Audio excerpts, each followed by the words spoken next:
Olá, primatas! Tudo bem? Meu nome é Andrew Sanches, este é o canal Comportamento Primatológico e como vocês sabem, nós estamos com um novo quadro no canal. Nós estamos com o quadro Primatologando. E o que é esse quadro? Esse quadro tem como objetivo entrevistar pesquisadores da área do comportamento da biologia para levar para vocês este conhecimento, para caso vocês tenham dúvidas de que área seguir, esses pesquisadores podem sanar as dúvidas de vocês. Então, se vocês têm ideia de algum pesquisador ou de alguma área que vocês querem que nós entrevistamos o pesquisador, deixe aqui nos comentários, por favor, que nós vamos atrás desse pesquisador para fazer essa entrevista, ou relacionado à área, ou relacionado ao tema que vocês indicarem. Como vocês sabem, nós já entrevistamos aqui o professor Kleber Del Claro, que muito gentilmente cedeu um vídeo para a gente falando sobre o que é etologia.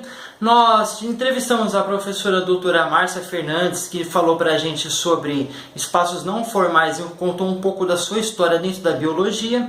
E hoje nós vamos falar com o professor Dr. Eduardo Ottoni. Ele é lá do Instituto de Psicologia da USP, que nos cedeu essa entrevista com muita importância para a área voltada à primatologia dentro do comportamento animal, né, que é o uso de ferramentas em primatas não humanos com o estudo dos sapágios libidinosos, que é o macaco prego.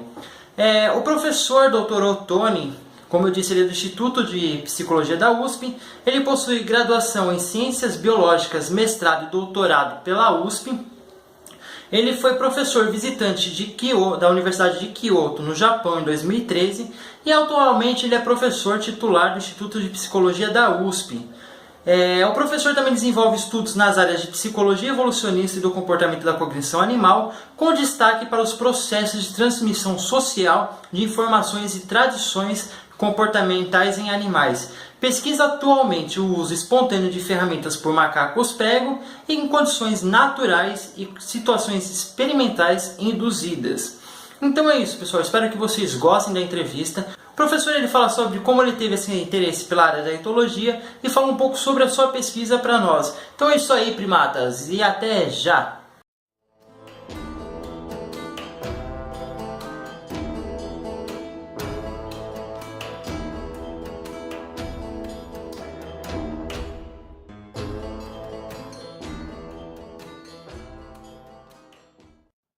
Professor Dr. Eduardo Ottoni, eu agradeço o senhor ter aceitado essa entrevista para o canal. Eu tenho algumas perguntas para o senhor. Eu queria saber, professor, muitos estudantes de biologia têm dúvidas sobre qual área seguir. Como o senhor iniciou os primeiros estudos em comportamento animal? No meu tempo, os estudantes de hoje vão encontrar um pouco mais de facilidade, né? No meu tempo, eu tinha alguma curiosidade com etologia desde que eu entrei no curso de Biociências, aqui mesmo na USP. Mas ao longo do curso, tirando alguns contextos muito particulares, mas ninguém me falava muito sobre comportamento, especialmente etologia, né? Eu estava ainda, na época o prêmio Nobel ainda não estava tão antigo, do Timberger, do Lawrence, do von Frisch, mas eles sequer apareceram, né? Houve a coisa do von Frisch, abelhas ainda um pouco, porque tem o pessoal lá que trabalha com insetos sociais, um pouco mais, mas basicamente não existia uma disciplina de comportamento, nada sobre etologia, e eu estava explorando outras possibilidades, já não sabia que eu queria isso, mas não sabia muito como ir atrás disso, e um professor de zoologia captou meu interesse e me chamou a atenção para um artigo de um professor aqui da Psico, já aposentado, o professor Walter Cunha, que escreveu um artigo chamado Convite Justificativa para o Estudo Naturalístico do Comportamento Animal. Então, esse departamento aqui de Psicologia Experimental tinha uma tradição mais só de análise experimental do comportamento, no behaviorismo, e não tinha etólogos, nem aqui, nem em outro lugar que a gente soubesse, né? E aí vim atrás, o professor Walter rompeu com essa tradição um pouco, se interessou então pela perspectiva etológica, e eu tive a sorte deste professor da zoologia me chamar a atenção para o trabalho dele. Eu vim fazer cursos com o Walter, não nos demos muito bem, ele estava se preparando para já se aposentar, mas me apresentou ao professor César Hades, que veio a ser meu orientador. Então, o professor Walter começou, orientou alguns psicólogos nessa área, né, especialmente o professor César Hades, e a partir daí, né, no laboratório do professor César, se formaram uma série de estudantes, muitos vindos da biologia, como eu, porque não tinham essa opção, e muitos deles eu acabei ficando aqui na psicologia, mas muitos voltaram para cursos de biologia. Então, essas alturas, por São Paulo, pelo Brasil todo, tem toda uma geração que se espalhou a partir daqui, principalmente, né? Tem outros colegas que tiveram formações diferentes, que foram para o exterior e voltaram, mas naquela época ainda não estavam lecionando, pelo menos não estavam tão visíveis, né? Então, boa parte da etologia brasileira começou aqui, em torno primeiro do professor Walter, depois do professor César, e agora tem, quer dizer, hoje em dia um aluno de biologia provavelmente vai encontrar alguém lecionando comportamento animal nos seus cursos, né? Mas é uma história que tem só uma geração atrás ou duas. Assim. Obrigado, professor. A segunda pergunta em seus estudos em 2016, o senhor estudou o uso de ferramentas em primatas não humanos, que se assemelhava ao uso de ferramentas dos primeiros hominídeos. O que aconteceu com os seres humanos para que pudessem aprimorar as técnicas de uso de ferramentas e os primatas não humanos não? 2016 era por quê? Exatamente, por causa do artigo que você está falando? Isso, o artigo do senhor. Porque a pesquisa da gente começou no final dos anos 90, né? Então, esse de 2016 é o artigo da arqueologia primata, né, que você está falando. Porque esse já foi um desdobramento por conta do colega arqueólogo que se interessou em aplicar as técnicas de arqueologia às ferramentas líticas das 3 espécies de primatas, né, que a gente tem que usam ferramentas líticas. Né. Agora, por que a diferença? Essa, na verdade, se eu entendi o espírito da sua pergunta, essa é uma das questões pendentes agora e interessantes. Né? A gente levou algum tempo para, pelo menos em alguns círculos, não todos ainda, mas para normalizar a ideia de que esses processos em animais não humanos são tradições comportamentais e que alguns colegas preferem falar só tradições e a gente fala em cultura. Né? Os antropólogos tendem a resistir um pouco mais, depende da escola, mas tendem a resistir um pouco mais, porque eles trabalham com definições de cultura mais complexas e mais restritivas que só se aplicariam ao ser humano. A gente entende essas diferenças, mas a gente está pensando em cultura como um processo genérico. Né? Na verdade, a gente tem que pensar como um processo genérico, porque o que a gente está começando a construir agora é uma noção de coevolução genes-cultura que complica um pouco também, eventualmente, o cenário do próprio pensamento evolucionista, né, em que cultura não tinha um papel muito grande, cultura era parte do fenótipo que afeta o seu fitness, a sua seleção natural, mas acabou aí. Né? E está emergindo uma visão de que são 2 sistemas de herança, e que eventualmente cultura pode ser pensada inclusive em termos darwinianos, né? E que o organismo, ao transformar o ambiente, ele transforma as pressões seletivas sobre ele também. Então seria uma via de mão dupla entre a evolução molecular e a evolução cultural. Agora, mesmo quando a gente pensa nessas formas não humanas de cultura, naturalmente a gente intuitivamente sente, aí não é só antropocentrismo, que tem alguma coisa diferente, né? Nós somos completamente tomados pela cultura, né? Enquanto que esses outros bichos, alguns fazem coisas fantásticas, a gente tem já evidências mais suficientes de que processos de aprendizagem social estão envolvidos, etc., mas a cultura humana parece ter alguma coisa a mais, né? Então, uma das discussões interessantes é justamente sobre cultura cumulativa. Se em não humanos a gente consegue ter cultura cumulativa ou se de repente é aí que estaria o começo da grande diferença. Né? Só que como a gente gosta de checar essas coisas e sabotar na medida do possível esses conceitos estabelecidos, então uma das frentes que está sendo bastante estudada em não humanos atualmente é a questão de cultura cumulativa. Mas para autores, né, para pegar, por exemplo, um autor importante que ele trabalha com chimpanzés e com crianças, então não é que ele tem um viés sério, mas que ele acredita seriamente que há uma diferença em torno dessa questão. Então a explicação dele é que certos mecanismos cognitivos que os humanos possuem são fundamentais e que os não-humanos ou não exibem, ou exibem em formas mais incipientes, seriam fundamentais para uma cultura acumulativa, né? Então, o principal deles é o que a gente chama de teoria da mente. A teoria da mente é você atribuir a outra pessoa automaticamente, você imagina que o cara está lá pensando, que ele está sendo controlado por essas ideias que tem na cabeça dele, que se ele tiver uma informação que é diferente da que você tem, ele vai agir de acordo com a que ele tem, não o que você sabe. E é uma coisa que a gente vê as crianças de 2 para 3 anos de idade, depende um pouco se a tarefa é verbal ou não, pode ficar mais difícil, mas nas tarefas mais clássicas que tinham esse componente verbal, você testava isso com crianças, né? E percebe que em torno dos 3 anos de idade que ela desenvolve essa capacidade de atribuir crenças ao outro, que pode estar incorretas, e ela sabe que não é o que ela sabe, mas o que o outro sabe. Então, embora também essa questão de quanta teoria da mente tem um chimpanzé, um orangotango, esteja mudando um pouco, né? Eles não são tão desprovidos dessa percepção como se imaginava antes, o próprio laboratório do Michael Tomasello mostra isso, mas ainda assim ele acredita que essa nossa teoria da mente plena é a que permite uma porção de coisas do tipo imitação no sentido estrito, por exemplo, né? Porque aí eu não estou só copiando o comportamento do outro, mas eu tô acompanhando, eu estou inferindo os propósitos do cara que está, do meu modelo, a cada etapa do processo. Também quando você tem uma teoria da mente plena, você pode pensar sobre o que você sabe e o outro não sabe, ou vice-versa.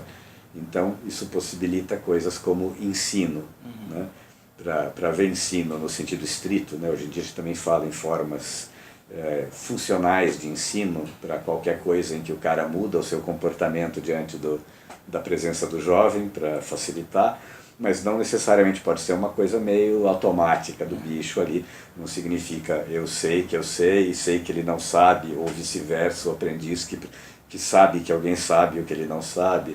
Então, esses mecanismos permitem processos de aprendizagem mais finos e permitem, então, que você já aprendeu a fazer um machado de pedra com o primeiro cara que apareceu, mas você olha para o segundo e nota que ele faz as coisas um pouco diferentes e percebe que tem um propósito, essa diferença que resulta num machado melhor. E você pode, então, adotar a técnica melhor que você viu. Mas se você não tiver essa percepção fina, né? Eventualmente, num animal não humano, essa influência pode ser bem mais simples, né? O cara, de repente, nem aprende a técnica, ele só percebe que você está que o outro, o adulto, por exemplo, está lá interagindo com pedras e cocos de uma certa maneira, e isso interessa a ele, mas os detalhes ele vai lá aprender sozinho. Ou não, talvez ele aprenda um pouco da técnica, mas esse aprendizado fino e sutil, né, que permite você incorporar aperfeiçoamentos, etc., talvez dependa dessas capacidades cognitivas de entender o propósito do outro durante o desenvolvimento de uma técnica qualquer e coisas assim. Mas, na verdade, se a gente olha a história da tecnologia humana no registro arqueológico, essa coisa de transformações muito grandes é muito recente, né? Boa parte tem longos períodos em que você tem novas técnicas que perduram por milênios e milênios sem mudar, né? Então, essa acumulatividade maluca da tecnologia humana, que o telefone celular, que é o desejo de todo mundo no ano, dali a 2 anos é uma velharia que ninguém quer, né? É um caso extremo de cumulatividade, mas ainda é uma discussão interessante ali, né? Obrigado, professor. Então, na verdade, quando a gente olha as ferramentas de não-humanos, a coisa parece ser bastante conservadora, né?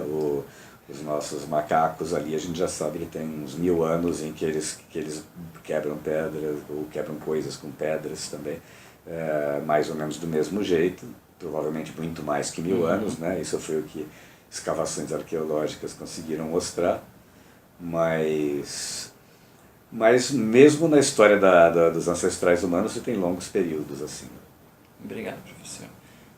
A terceira pergunta, professor, seria: há alguma diferença no manejo de ferramentas entre chimpanzés e macacos pregos? Olha, se você pegar situações mais complexas de laboratório, evidentemente as capacidades cognitivas de um chimpanzé são um pouco mais sofisticadas que as de um macaco prego.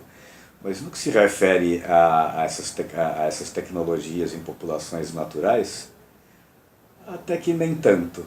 Né? Quer dizer, você tem uso de percussores para quebrar frutos encapsulados, e coisas desse tipo, e você tem uso de sondas. Né? Você tem, né, esse é um dos motivos que se começou a pensar nisso como processos culturais, é que quando você compara populações de chimpanzés, né, como num estudo em 1999, o Andy Whiten fez uma meta-análise do que estudos de campo de longa duração sabiam sobre várias populações de chimpanzé ao longo da África ali, e percebeu que havia uma variedade extrema. Você tem lugares que os caras usam varetas, mas não fazem nada, não usam pedras para quebrar nada, e vice-versa. E parte da graça, inclusive, é que não dá para explicar por diferenças ecológicas só esses casos. Né? Naquele estudo, inclusive, eles foram descartando os casos em que você podia descartar um determinante ecológico, porque aqui tem isso, não tem aquilo. Né? Mas isso não liquida. Alguns casos você podia desconsiderar por conta disso, mas outros você não explicava. Então aparentemente era simplesmente porque começaram a fazer, aquilo se perpetuou naquele grupo diferente do outro, enfim. Né? Em termos desse repertório básico tem uma certa semelhança, porque os macacos prego usam percutores para quebrar coisas. Isso é de todas as populações que tem algum grau de terrestrialidade. Né? Na floresta é mais complicado porque passa todo o tempo em cima da árvore, é mais difícil de se familiarizar com pedras, etc. Mas nessas populações de savana, né, caatinga, cerrado, tudo que a gente foi levantando, a gente viu que o uso das ferramentas líticas para quebrar fruta encapsulado era generalizado. Né? Já as varetas, que acho que entre chimpanzés, você tem uma série de populações que usam sondas e tem uma série de populações que usam. Eu não estou me lembrando agora o quanto você tem de uso comum dessas duas coisas. No caso dos macacos prego, o uso de sondas já é bem mais restrito. Né? Tirando um outro relato assim, anedótico, quer dizer, não é um estudo de longo prazo, alguém viu, observou, registrou, uns poucos casos assim, mas a única população que parece ter uso sistemático de varetas, né, especialmente na natureza, para desalojar lagartos que entraram numa fenda de pedra, etc. Né? Em outras circunstâncias serve para eventualmente tirar água, acessar algum líquido. Nos nossos experimentos a gente usou muito melado numa caixa problema. Né? Mas isso a gente só encontrou em uma população até agora sistematicamente, assim, e todos os grupos dessa população que a gente testou na Serra da Capivara, que a gente observou, quer dizer, na Serra da Capivara fazem isso, mas é um comportamento ausente de todas as outras populações com estudo de longo prazo. Né? E mais estranho ainda, nessas condições naturalísticas, são praticamente só machos que fazem isso, o que é mais misterioso ainda, né? Porque as únicas diferenças de gênero que a gente tinham a ver com, no caso de ferramentas líticas, na verdade não eram de gênero, tinham mais a ver com o tamanho, com a massa corporal do bicho. Né? Nos lugares que eles quebram uns poucos mais duros, que precisa de uma pedra mais pesada, como na Fazenda Boa Vista, tem uma diferença grande, que na verdade é uma diferença da massa corporal. Se tiver uma fêmea maior e um macho menorzinho, ela ia ser até mais capaz. Né? Na Serra da Capivara, por exemplo, uma outra particularidade é que eles usam pedras mais diversificadamente do que outras populações que a gente estudou. Então, usam pedras para cavar, assim, o Tiago Falotti chegou a observar o que parecia ser o começo de uma nova tradição ali. É duro olhar essas novidades, né? Mas começou, era uma fêmea só, depois duas, depois três, jogando pedrinha no macho como um acréscimo ao display sexual dela, além de fazer as caras e bocas que uma fêmea de macaco prego faz quando está sexualmente receptiva, né? E como o macho dominante fica procrastinando um pouco ali até copular, então essas ali começaram a jogar pedrinhas no macho, né? Então foi um caso em que a gente viu o que parece ser uma inovação acontecendo, que não é muito típico, né? Mas então essa é a única população que, além da gente ver um uso mais diversificado de pedras, a gente encontra um uso espontâneo de varetas, né?